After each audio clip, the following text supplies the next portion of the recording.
चलो गांधी मैदान जंगी जाहीर सभा। प्रमुख उपस्थिती मुख्यमंत्री एकनाथ शिंदे।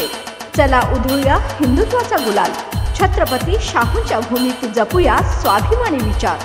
निमंत्रण खासदार संजय दादा मंडलिक। जिल्हा प्रमुख शिवसेना कोल्हापूर राजे खान जमादार। शुभेच्छुक जिल्हा प्रमुख, उपजिल्हा प्रमुख, तालुका प्रमुख, सर्व शिवसैनिक व पदाधिकारी। महाराष्ट्राचे आराध्य दैवत छत्रपती शिवरायांच्या पदस्पर्शाने पावन झालेला पन्हाळा हा गड आहे। मात्र गडाच्या सौंदर्याला काही बिल्डर्स लोक बाधा आणत आहेत। एवढंच नाही तर हा गड डोंगर कपारीत असून गडाच्या पायथ्याला लागून असणाऱ्या डोंगरावरच डोंगर पोखरून प्लॉटिंगचा व्यवसाय करत आहेत।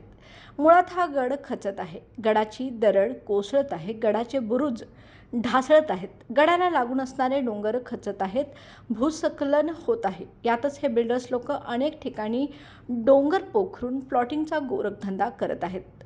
मुळातच धोकादायक असणाऱ्या डोंगरावर प्लॉटिंग करणे म्हणजे मृत्यूला आमंत्रण देण्यासारखे आहे। पैशाच्या हव्यासापोटी पन्हाळगडाच्या ऐतिहासिक ठेव्याला धोका पोहोचू पाहणाऱ्या बिल्डर्सवर प्रशासनाने तात्काळ कारवाई करणे गरजेचे आहे। बेकायदेशीर व धोकादायक परिसरात होणाऱ्या प्लॉटिंगवर तात्काळ बंदी घालणं गरजेचं आहे। पन्हाळगडाला येताना बांबरवाडी गावामध्ये ब्रह्मगिरी या नावाने प्लॉटिंगची साईट चालू आहे।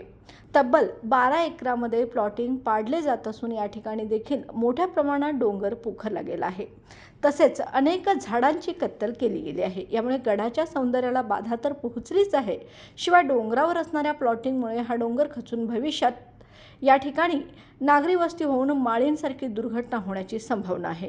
अशी दुर्घटना झाल्यास मोठी जीवितहानी होऊ शकते। यामुळे भविष्यातील हा मोठा धोका लक्षात घेता या ठिकाणच्या प्लॉटिंगला प्रशासनाने तात्काळ बंदी घालावी अशी मागणी शिवसेनेचे जिल्हाप्रमुख सुजित चव्हाण यांनी पन्हाळा तहसीलदार माधवी शिंदे जाधव आणि प्रांताधिकारी समीर शिंगटे यांच्याकडे केली आहे। तसेच या प्लॉटिंगवर बंदी घातली नाही तर शिवसेनेच्या वतीने तीव्र आंदोलनाचा इशारा शिवसेना जिल्हाप्रमुख सुजित चव्हाण यांनी दिला आहे।